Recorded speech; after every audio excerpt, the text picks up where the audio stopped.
Reminders, we don't require any payment. It's free. Immediately report of any individual who requires you to pay to proceed with your application. Good morning mga badi, mga amigo, mga katribo. Today is April 25, 2024, Thursday. So ngayon is schedule for APSAT CEC. So yung gustong mag-exam ng APSAT for CEC, for Candidate Soldier Course, is pwede na kayong pumunta ngayon para sa exam. Mag-register lang sa link and then mag-proceed dito sa Mindanao sa loob ng Camp Evangelista, Barangay Patag, Cagayan de Oro City, for screening of documents. Then pag okay is pwede na mag-exam para sa APSAT for CEC. Reminders,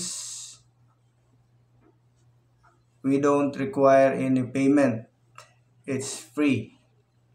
Immediately report of any individual who requires you to pay to proceed with your application.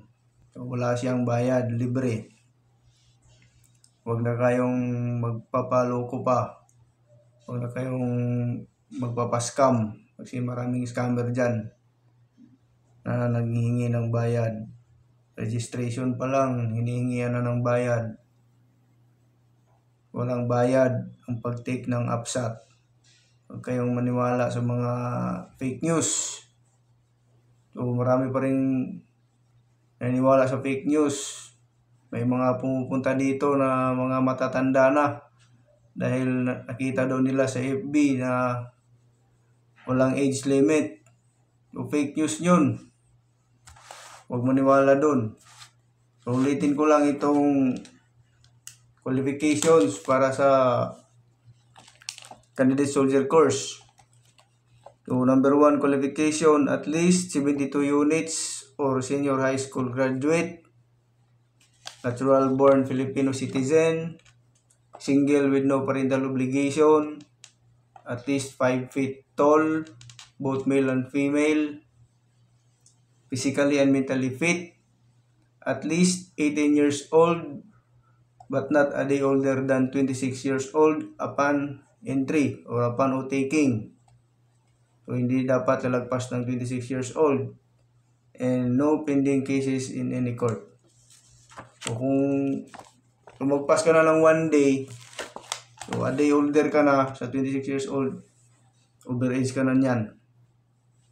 So dapat kung ngayon yung taking, dapat ngayon ka mag-26, hindi kahapon.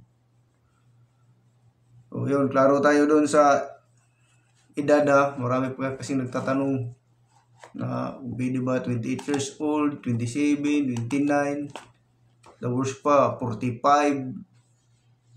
Wala na, overage na kayo, na kayo pwede. Pasensyahan tayo kasi meron tayong qualifications na sinusunod. So yun lang, huwag maniwala sa mga scam. Thank you pala, 37,000 followers na po tayo and counting. Thank you sa inyo lahat. Please share para wala nang mas scam pa. Good morning.